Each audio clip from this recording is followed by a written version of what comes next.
Alright, hi guys, how's everyone going? Today we have a quick little video. So this is a bowl that I made a while back. I think it's on my Instagram that you can find this. This was like my first lidded box project. Like I've never made a lidded box before, so this was the first one I tried.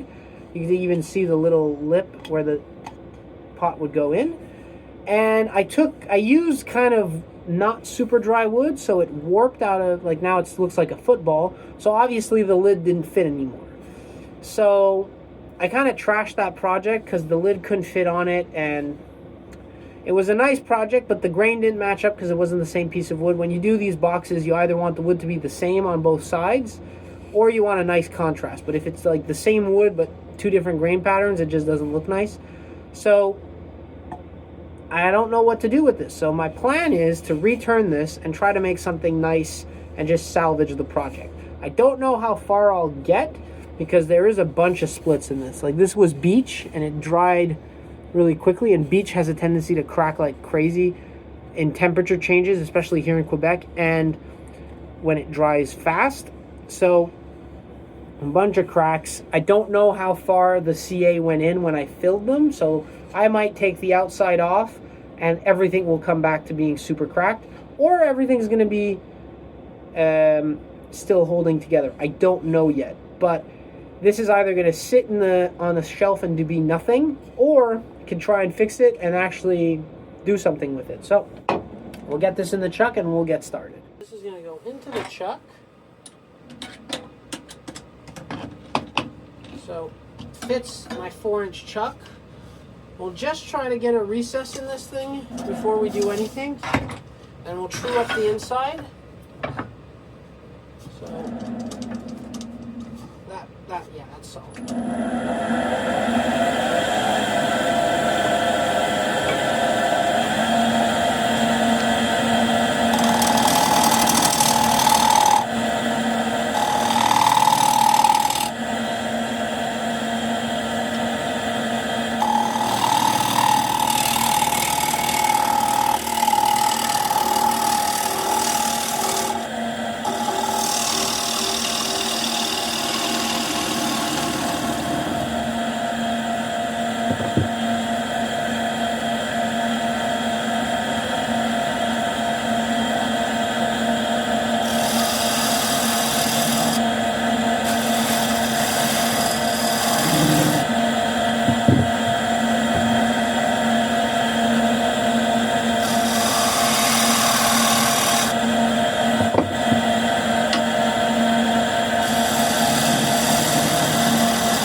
Honestly, beech is one of my favorite woods to turn. I think it's because a lot of people ask this question. It's like a fairly common wood turning question, like what's your favorite wood? And if I had to pick, I'd say my first one is ash. Not only because I've turned a lot of it, it's just because it surprises you. Like ash it can be quite surprising when you actually get to turn it a lot. And you can get really plain ash, and you can get really magnificent ash. So I like to say ash. Then I would say applewood, because it just smells nice and it's really, really hard, and it's just a fun wood to work with. But after, I'd say beech or cherry. I don't know why. I think it looks nice. The tree itself as well, like beech trees look really nice. So that's another reason. Anyway, so I haven't turned beech in a while though, because I don't have access to it anymore. Anyway, so now we'll do the outside.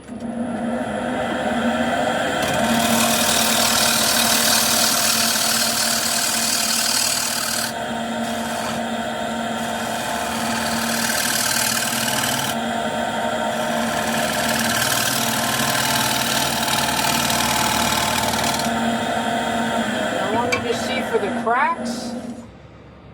The cracks actually filled. They're partially filled. They're not completely filled, they're partially filled. But that's not the best. Like I'm getting really thin at some sections. Like some sections are getting really, really thin, and others are still staying relatively quick, which is why it's hard to finish a very thin bowl. Like for example, like this bowl I turned today. I turned to recently for the video. That, like, if this warps, that's it. You can't return this. Like, that's way too thin. And I think this is borderline too thin to return. But we'll try. We'll try it out.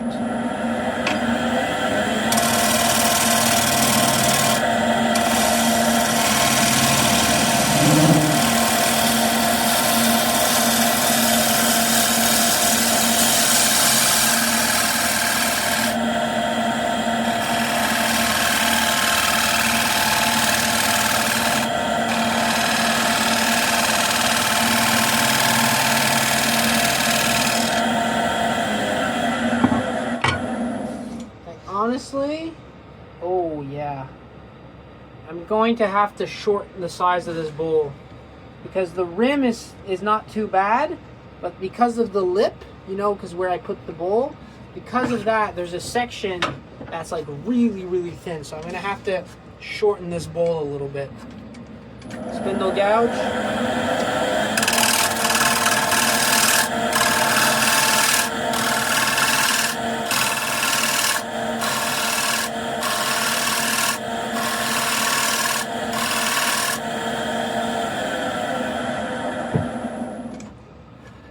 Now that's not too bad.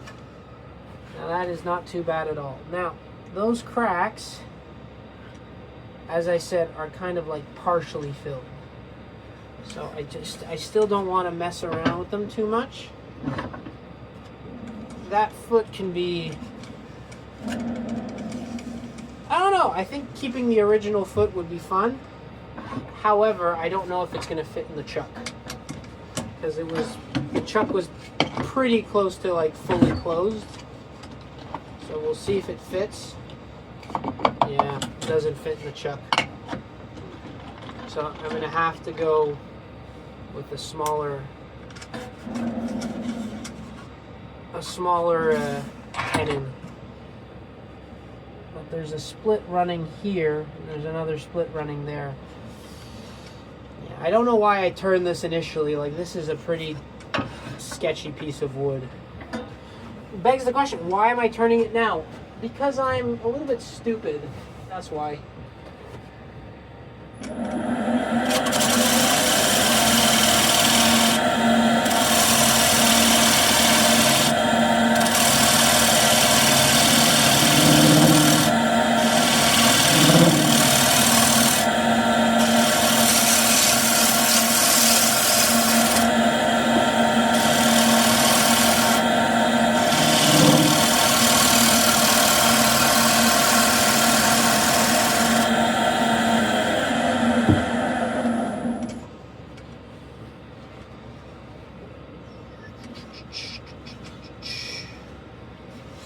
Not too bad.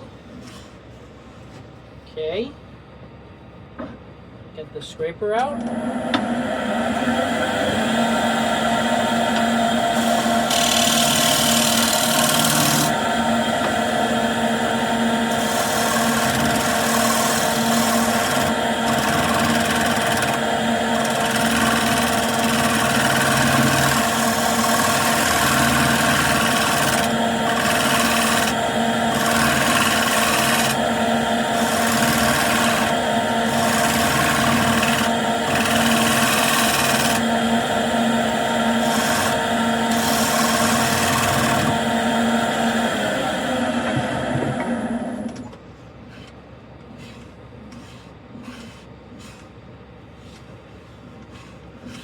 There's still that one section that has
those splits. Can we fill some?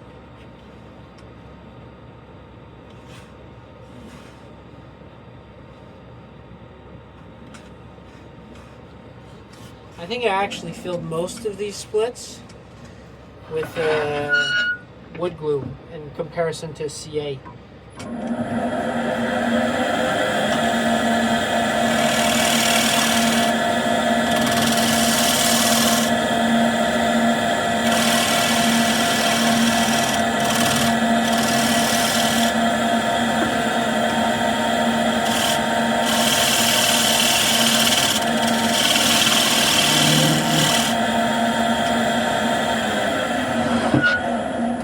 Just want to see if this will fit my shark jaws, because that's the chuck I'm planning to put this thing in. Yep.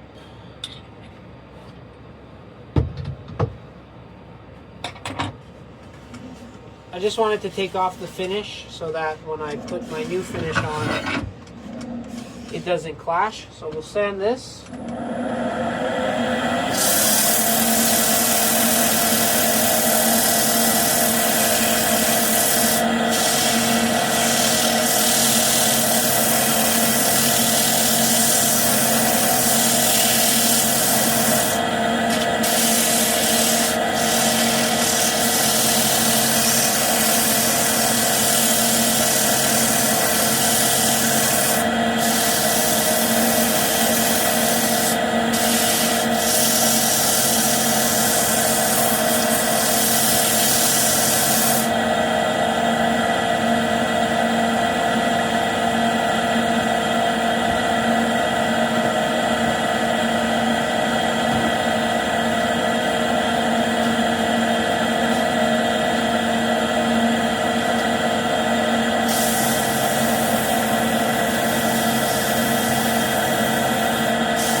Alright, so the outside's done. I will be honest, the inside, oh, that's going to be a very, very, very thin bowl.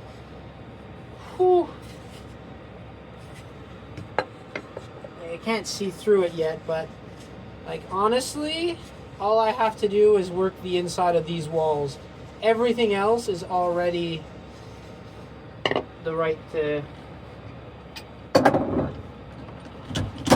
already pretty much at the right thickness, which makes this a little bit scary. But we're here to try stuff out, man. We're here to experiment. We're here to have fun.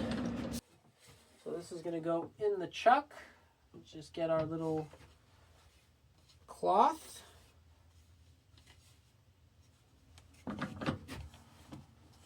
Actually going to use a bigger cloth.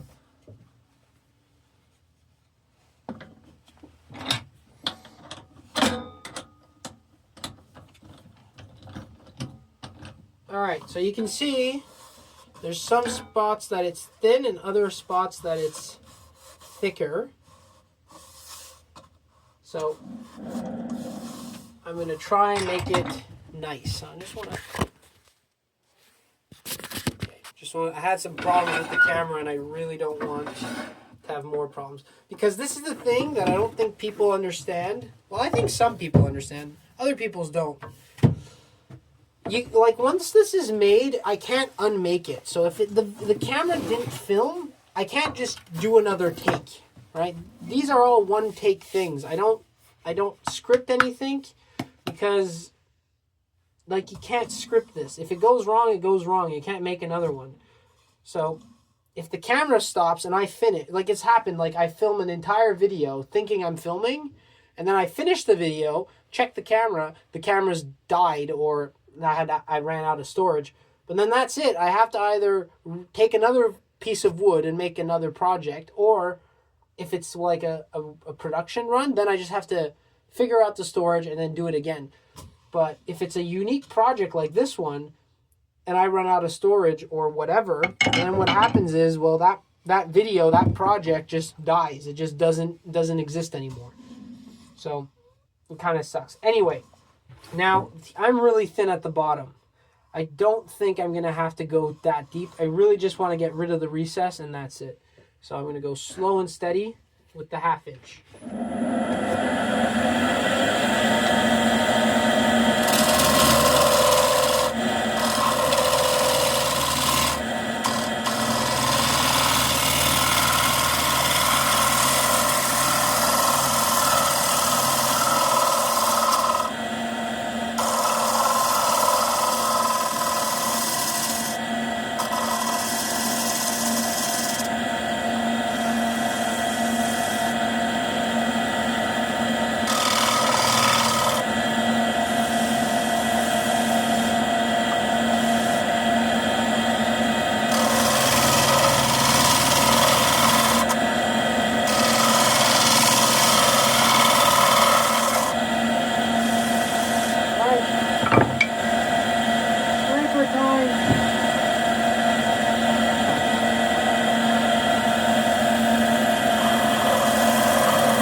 So the recess doesn't show anymore.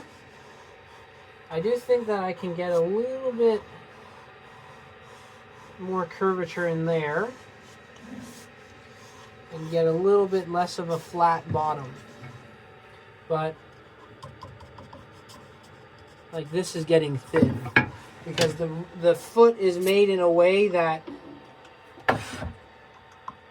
yeah, that is like, that's gonna be thin. Like, I think I can't take that much off more here. I can maybe make that a little bit nicer, but other than that, I can't take off more at the bottom.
Not as bad as I would have thought.